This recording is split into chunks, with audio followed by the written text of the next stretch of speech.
Assalamualaikum warahmatullahi wabarakatuh. Halo teman-teman semua, kembali lagi di YouTube channel Ruang Belajar OHM Academy. Apa kabar teman-teman semua? Semoga senantiasa dalam keadaan sehat walafiat. Amin amin ya robbal alamin. Sebelumnya, saya ingin mengucapkan terima kasih banyak buat kalian yang tetap setia menanti dan belajar bersama Ruang Belajar OHM Academy hingga hari ini. Untuk itu, jangan lupa like, comment, share, and subscribe agar kanal YouTube Ruang Belajar OHM Academy semakin berkembang. Nah, pasti sejak awal suara saya terdengar cukup asing nih bagi teman-teman. Untuk itu, saya izin memperkenalkan diri terlebih dahulu. Perkenalkan, nama saya Raja Nurul dan saya akan menemani teman-teman untuk membahas soal-soal tes wawasan kebangsaan. Bagi yang masih bingung dan ragu dalam menjawab soal-soal latihan tes SKD CPNS tahun 2023, tenang saja karena bersama Ruang Belajar OHM Academy kita akan membahas tuntas soal-soal dan materi tes. Tidak perlu berlama-lama, kita langsung saja masuk ke pembahasan soal tes wawasan kebangsaan yang pertama. Ahmad adalah lulusan program Guru Garis Depan atau GGD yang mendapatkan tugas mengajar di daerah yang terpencil dan tertinggal. Sebagai pendidik, Ahmad sudah menjadi contoh pengimplementasian nilai-nilai Pancasila. Tindakan Ahmad ini sesuai dengan pengimplementasian amanat Pancasila dalam kedudukannya sebagai A. Cita-cita bangsa Indonesia, B. Perjanjian luhur, C. Falsafah hidup yang menyatukan bangsa Indonesia, D. Dasar negara, dan E. Ideologi bangsa Indonesia. Silahkan teman-teman pause videonya terlebih dahulu untuk dijawab sebelum kita bahas bersama-sama. Jawaban yang tepat adalah A. Cita-cita bangsa Indonesia. Pancasila merupakan cita-cita yang dimiliki oleh bangsa Indonesia dan harus dilaksanakan dengan baik agar bisa tercapai. Walau bagaimanapun, Pancasila mengandung nilai-nilai inti yang diperlukan oleh bangsa Indonesia. Hal ini membuat Pancasila harus benar-benar dijadikan sebagai cita-cita bangsa. Hanya dengan cara menjadikan Pancasila sebagai cita-cita bangsalah, maka keunikan bangsa Indonesia akan bisa tampak dan muncul ke hadapan warga dunia. Dalam pembukaan Undang-Undang Dasar 1945, Pancasila secara jelas mengarahkan bangsa Indonesia ke arah yang lebih baik. Dan hal ini belum sepenuhnya tercapai hingga hari ini. Jika ditelusuri dengan baik, pada pembukaan Undang-Undang Dasar 1945 akan ditemui skema cita-cita yang dikandung Pancasila dan bisa diutarakan sebagai berikut ini. Yaitu yang pertama, melindungi segenap bangsa Indonesia dan seluruh tumpah darah Indonesia. Kedua, memajukan kesejahteraan umum atau kesejahteraan bersama. Ketiga, mencerdaskan kehidupan bangsa. Yang keempat, ikut berperan aktif dan ikut serta dalam melaksanakan ketertiban dunia yang berlandaskan kemerdekaan, perdamaian abadi, dan keadilan sosial.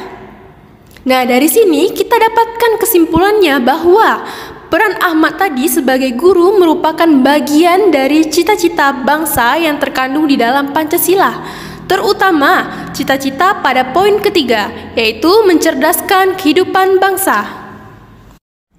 Kita lanjut pada soal nomor 2. Pemahaman mengenai jati diri sebuah bangsa merupakan dasar bagi setiap warga negara. Seperti halnya bangsa lain, bangsa Indonesia juga memiliki jati diri yang membedakannya dari bangsa yang lain di dunia. Jati diri itu sekaligus juga menunjukkan keberadaan bangsa Indonesia di antara bangsa lain. Hal ini karena jati diri adalah nama lain dari A. Dasar negara, B. Konstitusi, C. Identitas kebangsaan, D. Kepedulian nasional, E. Nama baik negara. Jawaban yang tepat adalah C. Identitas kebangsaan. Identitas kebangsaan sendiri mengandung makna sebagai sesuatu yang sangat penting untuk dimengerti dan dipahami oleh seluruh rakyat dan warga negara. Identitas kebangsaan merupakan ciri khas yang menandai seseorang, sekelompok orang, atau suatu bangsa. Jika ciri khas itu menjadi milik bersama suatu bangsa, hal itu tentu menjadi penanda jati diri sebangsa tersebut. Nah, maka dapat dikatakan bahwasannya identitas kebangsaan merupakan ciri khas yang membedakan suatu bangsa dengan bangsa yang lain. Nah, identitas kebangsaan memiliki beberapa fungsi, yaitu yang pertama, sebagai alat mempersatukan bangsa, kedua, sebagai landasan negara, dan yang ketiga, sebagai karakteristik bangsa dan pembeda dengan bangsa lain. Kita lanjut ke soal nomor 3. Kasus kemanusiaan yang menimpa umat muslim di Palestina dan Myanmar tidak bisa diterima oleh bangsa-bangsa di dunia, termasuk Indonesia. Banyak yang menjadi korban dalam kasus tersebut. Kemudian bangsa-bangsa yang atas dasar rasa kemanusiaan tersentuh untuk membantu korban yang ada di Palestina dan Myanmar. Indonesia juga selalu mengambil bagian untuk memberikan pertolongan terhadap korban yang ada di sana. Hal ini sesuai dengan pengamalan nilai Pancasila, yaitu sila A. Ketuhanan yang Maha Esa, B. Kemanusiaan yang adil dan beradab, C. Persatuan Indonesia, D. Kerakyatan yang dipimpin oleh hikmat kebijaksanaan dalam permusyawaratan perwakilan, E. Keadilan sosial bagi seluruh rakyat Indonesia. Jawaban yang tepat adalah B. Kemanusiaan yang adil dan beradab. Persoalan yang terjadi di Myanmar adalah salah satu contoh tragedi kemanusiaan, sehingga mengetuk hati nurani bangsa-bangsa di dunia, termasuk Indonesia. Karena di dalam soal yang disinggung adalah persoalan kemanusiaan, maka hal ini sesuai dengan pengamalan nilai Pancasila, yaitu nilai kemanusiaan yang ada pada sila kedua yang bunyinya kemanusiaan yang adil dan beradab. Kita lanjut pada soal nomor 4. Sarah sedang melanjutkan pendidikannya di luar negeri. Meskipun berada jauh dari Indonesia, Sarah tetap menunjukkan kecintaannya terhadap tanah airnya. Sarah sering menggunakan pakaian batik saat kuliah. Hal ini ternyata secara tidak langsung menjadi sarana untuk mengenalkan kekayaan budaya Indonesia kepada teman-temannya. Sikap Sarah merupakan salah satu pengamalan butir Pancasila, yaitu sila ke A. Pertama, B. Kedua, C. Ketiga, D.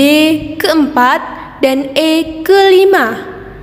Jawaban yang tepat dari pertanyaan mengenai sikap Sarah merupakan salah satu contoh pengamalan butir Pancasila keberapa adalah C. Ketiga. Adapun penghayatan dalam pengamalan butir sila ketiga itu terdiri dari beberapa poin. Yang pertama, mampu menempatkan persatuan, kesatuan, serta kepentingan dan keselamatan bangsa dan negara sebagai kepentingan bersama di atas kepentingan pribadi dan golongan. Kedua, sanggup dan rela berkorban untuk kepentingan negara dan bangsa apabila diperlukan. Ketiga, mengembangkan rasa cinta kepada tanah air dan bangsa. Keempat, mengembangkan rasa kebanggaan, berkebangsaan dan bertanah air Indonesia. Kelima, memelihara ketertiban dunia yang berdasarkan kemerdekaan, perdamaian abadi, dan keadilan sosial. Keenam, mengembangkan persatuan Indonesia atas dasar Bhinneka Tunggal Ika. Ketujuh, memajukan pergaulan demi persatuan dan kesatuan bangsa. Maka, sikap Sarah tadi merupakan implementasi butir pada poin ketiga dan keempat, yang berbunyi mengembangkan rasa cinta kepada tanah air dan bangsa dan mengembangkan rasa kebanggaan, berkebangsaan, dan bertanah air Indonesia. Sarah sedang berusaha mengembangkan rasa cintanya terhadap tanah air dan kebanggaannya terhadap kekayaan budaya di Indonesia. Kita lanjut pada soal kelima. Perhatikan pernyataan berikut ini. 1. Tata dan patuh terhadap kebijakan dan hukum negara. 2. Merawat dan menjaga bangsa. 3. Mencintai dan menjunjung tinggi budaya sendiri dengan teramat sangat. 4. menempatkan pekerjaan bersama-sama secara bergotong royong dan kekeluargaan. 5. Mengutamakan hasil musyawarah yang memenangkan suara minoritas. Berikut ini yang merupakan sikap yang menunjukkan nasionalisme adalah A. 1 dan 3, B. 2 dan 4, C. 2 dan 3, D. 1 dan 5, dan E. 3 dan 4. Jawaban yang tepat pada soal nomor 5 adalah B. 2 dan 4. Yang berbunyi merawat dan menjaga bangsa dan menempatkan pekerjaan bersama-sama secara bergotong royong dan kekeluargaan. Nah, sederhananya nasionalisme adalah paham atau ajaran untuk cinta sama bangsa sendiri nih. Sikap nasionalisme dapat diartikan sebagai rasa cinta dan kebanggaan terhadap tanah air, serta semangat untuk mempertahankan keberadaannya. Sikap ini mencakup rasa bangga akan sejarah, budaya, bahasa, dan keanekaragaman alam yang dimiliki oleh bangsa Indonesia. Berdasarkan pilihan di atas, kita ketahui bahwa yang pertama, taat dan patuh terhadap kebijakan dan hukum negara itu merupakan sikap nasionalisme. Yang kedua, merawat dan menjaga bangsa juga merupakan sikap nasionalisme. Yang ketiga, mencintai dan menjunjung tinggi budaya sendiri dengan teramat sangat itu termasuk ke dalam sikap primordialisme dan etnosentrisme.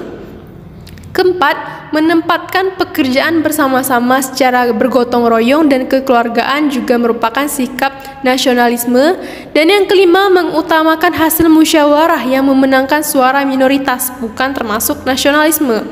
Maka, berdasarkan pertanyaan yang merupakan sikap yang menunjukkan nasionalisme yang paling tepat adalah pada opsi B, yaitu 2 dan 4. Oke, kita sudah membahas 5 soal tes wawasan kebangsaan dengan materi nasionalisme dan pilar negara. Semoga apa yang telah kita bahas tadi dapat bermanfaat bagi teman-teman semua. Saya mendoakan agar teman-teman diberikan kemudahan dan kelancaran dalam menjawab soal-soal tes SKD CPNS tahun 2023 dan berhasil memperoleh skor maksimal. Amin, amin ya robbal alamin. Untuk teman-teman semua, ingatlah, jangan pernah berhenti dan menyerah, karena hidup perlu diperjuangkan. Jangan lupa like, comment, share, and subscribe, serta aktifkan bel untuk memperoleh notifikasi video-video terbaru lainnya. Sampai jumpa di video selanjutnya, dan saya akhiri. Assalamualaikum warahmatullahi wabarakatuh.